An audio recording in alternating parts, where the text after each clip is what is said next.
guys, it was another exciting weekend in the Championship. We've got plenty to digest in today's video, and we also have a few matches coming up in midweek as well, which we will be predicting in the second half of today's video. As always, do get your thoughts in the comments down below. What did you make of your team's performance over the weekend? But without any further ado, let's hop into the action. Starting out with Friday night's matchup, we had my side North End continuing on our impressive run with all 3 points away at Reading, a ground historically where we've not had all too much luck over recent years. I think there was quite a bit of fatigue with both sides in this one, being the Friday kickoff coming off the back of those Tuesday night matches, and it did take a little bit of time for this one to get going and actually spark into action. And it was Ched Evans of all people with the starring performance for North End, a player who was coming up on I think a year in terms of his overall goal drought, popped up with a brace in this one, and two fantastic goals I have to say. The first bit of quality from North End, Robbie Brady with that ball in, Evans with that just flick of a header towards the far post, and the second goal was an absolutely brilliant finish as well for the winner. I thought that the penalty we gave away was a little bit soft. Lucas Jow went ahead and dispatched that one excellently, and it just shows the bonkers nature of the Championship, I suppose, that, you know, 3 consecutive wins is all that it's taken for North End to go ahead and climb into the top 6, when before that run of games I think there had been quite a few problems that we've been talking about with North End on the channel.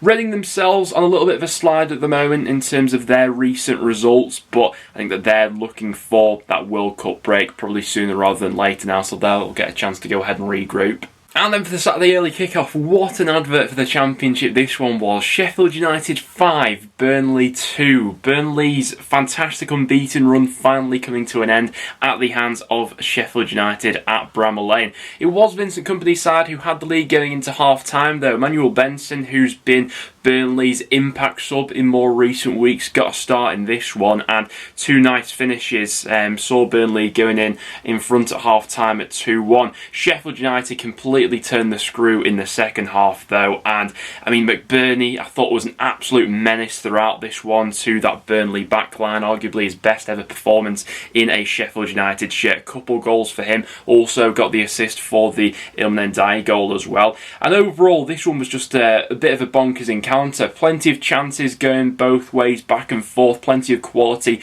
on show as well. And listen, I don't really want to go too hard in on Burnley because up until this point they had been probably the outstanding side in the Championship given the unbeaten run that they had been on, but will be very interesting to see how they go ahead and react from this, particularly with their next game up in the Championship being an absolute cracker against Blackburn Rovers. So this game's come at a really interesting point in the season because some vulnerabilities were perhaps exposed there, and yeah, I for one can't wait for that Lancashire derby next weekend. And speaking of Blackburn, they got back to winning ways with all 3 points against Huddersfield. Ben Brighton Diaz with another goal for the season. It was Huddersfield who were caught a little bit high up the pitch for this one. A long ball from Pickering in behind. Brighton Diaz latches onto it and a nice finish to put Rovers 1-0 in front. I think across this entire weekend in the Championship, Huddersfield had a lower XG than any Championship side, which speaks to the quality or lack thereof of the chances they actually created in this game. I think that since Fotheringham has come in there at Huddersfield, they have done a relatively decent job at keeping things a lot tighter. Their problems have largely come from the fact that they've just not had that killer instinct, particularly from open play this season, to really make anything of limiting the opposition too much. So yeah, worrying for Huddersfield, still sitting bottom of the Championship, but Rovers, good way to bounce back, particularly heading into that Lancashire derby at the weekend. Next then we had Luton beating Blackpool by 1-0. We said going into this one that generally speaking Luton have been decent value for money on the road so far this season, and that apparently was the case in this game. Blackpool, plenty of the ball and plenty of chances, 19 shots, 8 on target for this one, but there were some brilliant clips that came out of this game of the Luton Town's defensive structure and how they were sort of throwing bodies on the line, last-ditch blocks, and a really sort of old-school, classical defensive performance, really. In terms of a Championship away performance, Luton pretty much had this one down to a T. A little bit of a scrappy goal in the end that comes from a set-piece, and then every wave that Blackpool had themselves going forward, Luton absolutely had an answer to. So, really frustrating afternoon all around for Blackpool, but Luton, like I say, with the perfect away performance there. We had Middlesbrough playing at a 1-1 draw with Bristol City. Quite a frustrating one, I think, in the end for Middlesbrough, given how many chances they actually created in this one. But the overarching picture, I think, that I'm getting from Carrick in at Borough so far, while it still is very early days for him in this job, I think the overarching signs have been fairly promising. They certainly were from a performance view for this game. Really fast start from Borough at Bristol City from minute 1. Got stung by a counter-attack though. That goal was sort of Bristol City at their best. Won the ball back in midfield, and then after a few passes, Andy Vyman slotted well into the back of the net. Bristol City themselves after that didn't really have all too many openings. Only actually had 28% of the ball in this one, and fair play to Max O'Leary in net for Bristol City, because he had an incredibly busy afternoon. 23 shots from this Borough side, 9 on target. In the end, it was Chuba Akpom on target in the second half, but several close-shaved attempts where they hit the bar. O'Leary would rush off his line and make a big block and make himself as big as possible. And yeah, frustrating given how much of the ball and chances that Borough had in that one, and I'd say a decent point for Bristol City considering those circumstances. But for Middlesbrough, I do think that the overarching signs are positive under Carrick, albeit there are still those frustrations with how many missed chances there were. After that, for Millwall up against Hull City, we had our first taste of Liam Rosenior in as the Hull boss. Couldn't really make all too much of a judgment on the back of this one because Hull were playing throughout the entirety of that second half down to 10 men. Looked like a fairly even game up until that point. I get why it was a red card though for Stupinan. He goes in with his foot quite high. It is quite reckless, albeit I don't think there's necessarily any malice in there from the player. I think he's genuinely trying to win the ball and doesn't have that awareness that there is another man around him. But from that point onwards, I think it was always going to be a bit of a backs against the wall sort of job for Hull, and from that point onwards, probably quite a frustrating afternoon actually for Millwall, as they couldn't manage to get anything over the line. But clean sheets had been quite a rarity for Hull so far this season, so for a senior to go ahead and pick one up on his first outing as Hull boss, I think is the overarching positive to probably take from this game. But yeah, a few frustrations in there for Millwall that they probably didn't manage to kill this one off, given they had 24 shots. Next then to QPR 0, West Brom 1. Decent start, you have to admit, for Carlos Corberán in at the Hawthorns. Back-to-back wins now for him at West Brom. Once again, still think there's plenty of work to be done, but those foundations are slowly starting to be laid down there. Consecutive 1-0 wins, obviously back-to-back clean sheets, and given the situation that Corberán was walking into at West Brom, I think it was pretty imperative that he had to get off to a quick start. A little bit of a scrappy goal in the end, probably from QPR's perspective to have conceded. Swift with that ball in, obviously we all know he has got that quality from a set-piece delivery, and Kyle Bartley who gets on the end of it. Little bit of a concerning issue for QPR as of late has been that lack of firepower and clinical edge in the final third. This is now their third consecutive game where they have failed to hit the back of the net. Tuesday night in midweek will prove to be an interesting one for QPR. They're going up against bottom of the table Huddersfield, which you'd imagine could be a decent opportunity to go ahead and get their scoring boots back on. But the Championship's just a bizarre league this season. I think that it's been sort of results like this which have really defined that. But good win there for West Brom. And then we had Norwich beating Rotherham by 2-1. Fair play to Dean Smith in at Norwich there, because on the back of that difficult run, they have turned things around with 2 wins and a draw from their last 3 matches and are now back on track and moving back up the league. It was Kenny McLean who gave the away side the lead after 17 minutes for this one. Really interesting passage of play then in the second half when Rotherham pulled that goal back, and then within a matter of seconds from kickoff, Norwich worked the ball up the pitch with quite a lovely passage of play, to be honest, and Ramsey manages to snatch it in for 2-1 Norwich. I think in the end about 50 seconds after Rotherham themselves had the ball in the back of the net. Defensive setup has been a little bit of a cause for concern for Rotherham as of late. Across their last 10 league matches, they've conceded more goals than any other Championship club. 19 goals conceded in their last 10 games, so at about an average of conceding 2 goals per game at the moment is a worry. Obviously you're leaving yourselves with loads to do if you're conceding 2 goals every game, but fair play to Norwich, much better as of late. Next then we have Birmingham getting back to winning ways with all 3 points against Stoke. Stoke another loss in front of their home fans. It was something that we had flagged up in the preview to this game, but only 8 of Stoke's points so far this season have been accumulated at the Bet365. They've got the second worst home record in the Championship, only 2 points better off than the worst in the league, Wigan, at the moment, and this is something that Neil needs to rectify sooner rather than later, because the Championship table, even though we are 19 games in, is still unbelievably condensed, but we might be getting to that stage where, you know, we are talking about Stoke this season in a relegation battle, which, you know, maybe seemed a little bit crazy at the start of the season, but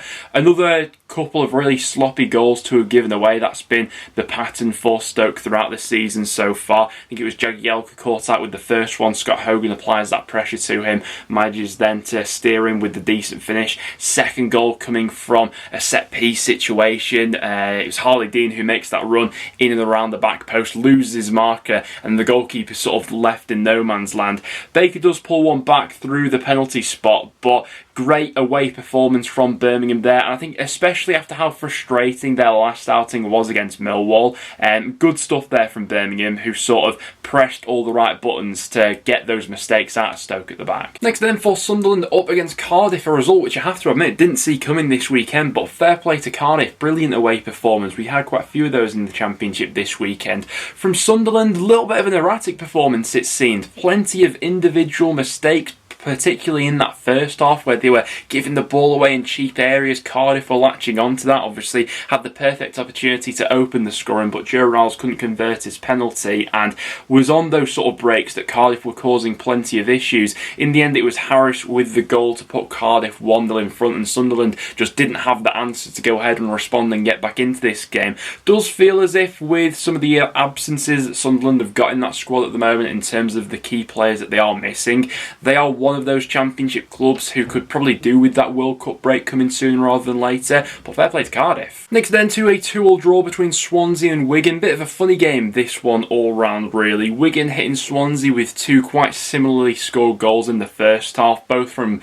quite similar corner routines. Keane and Naylor with those goals to put Wigan 2-0 in front. Manning grabs that goal back for Swansea just before half time, and I think that we all thought that that second half then would be a little bit of a backs against the wall sort of job for Wigan. Did sit in for that second half and didn't really present any much of a goal threat themselves. Did manage to contain Swansea up until the 84th minute when it was Joel Perreault who converted from the penalty spot. A bit of a weird one. I think that after that South Wales win for Swansea, on paper they would have probably looked at those next 3 matches against Bristol City, Preston and Wigan as a decent opportunity to go ahead and carry on with that momentum, but to have only picked up 2 points from their last 3 matches, I think is quite a disappointing return really from that Swansea side. From a Wigan perspective, listen, they were 2-0 up in this game and they've ultimately ended up throwing away 2 of the points, but coming into this game I think they would have taken that point, and I think it was absolutely imperative that they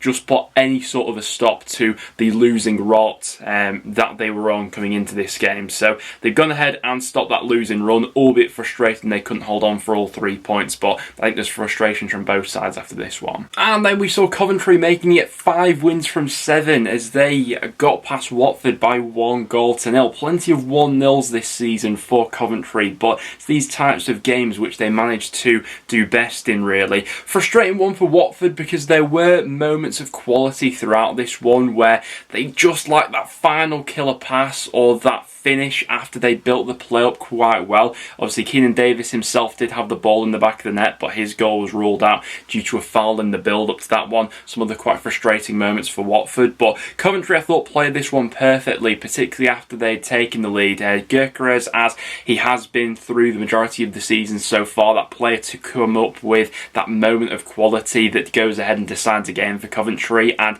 to grind out the result from that point onwards, keep a clean sheet even with all the attacking quality that Watford had on display. Yeah, great showing there from Coventry. And Watford, who leading up into this weekend we were having the whole debate around them and Bilic and whether or not they'd finally established a little bit of consistency, but I think this will be the case with Watford for quite some time really, with this inconsistent nature and this quite up and down spectrum that they've been on. But guys, those were all the matches that we had going on in the Championship over this weekend. As always, do get your thoughts on them in the comments down below. Before we go ahead and wrap up today's video though, we do have some midweek matches to go ahead and dive into. So we've got 8 games going on in total over the midweek schedule, all games taking place on the Tuesday night. Starting out with Blues up against Swansea. Swansea have kept things fairly tight over their recent matches, but I think I'm just going to give Birmingham the advantage there, being the home side. I'm going to go 1-0 Birmingham. Blackpool up against Middlesbrough. I thought Middlesbrough got quite unlucky to have not walked away with all 3 points over the weekend, given how many chances they created.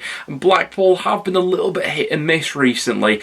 Do you know what? I'm going to give the advantage there to Middlesbrough. 2-1 Borough, I'm saying, for that game. Cardiff up against Hull. Don't see there being all too much in it. Thought Cardiff were decent value for money on the road against Sunderland, but this game will cause a different sort of test. Hull, I don't think we could have read all too much into their first game with Rossini because they were down to 10 men for so much of that. Estepinian being suspended for this one's obviously going to be a blow for Hull, and for that reason, I may just edge Cardiff with that home advantage 1-0. Coventry up against Wigan, another game where I don't see a hell of a lot being in it, but Coventry have just been on the right side of a lot of these tight games recently, and for that reason I think I'm going to go 1-0 Cov in that game. QPR up against Huddersfield. We briefly touched on QPR's goal scoring issues as of late, failed to hit the back of the net now across their last 3 matches. However, this does present a decent opportunity going up against bottom of the table Huddersfield. I think it's going to be QPR who I'm backing here to get back to winning ways. Going to go 2-0 QPR in that one.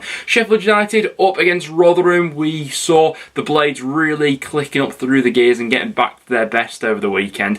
I don't think Rotherham will put a stop to that in this one. I'm going to go 3-1 Sheffield United there. Stoke up against Luton. Stoke's problems at home continue to persist, and going up against the Luton side who generally tend to make things quite tricky on the road, I'm going to go 2-0 Luton in that game, and for the misery to be compiled onto Alex Neil and Stoke. Finishing it off then with Watford up against Reading. Watford really been the picture of inconsistency recently, but I think this presents itself as a decent opportunity to get back to winning ways against the Reading side who's just starting to have a little bit of a slide off at the moment. Score prediction there, just going to go 2-1 Watford, I think. But as you can see to the side of me, those are my score predictions heading into the midweek matches. Do let me know down below how you see these ones going. But apart from that, guys, that will wrap it up for today's video. If you did go on to enjoy, make sure to leave a like and do stick around and subscribe for some regular Championship content. Thanks for tuning in though, guys, and I'll see you all in the next one.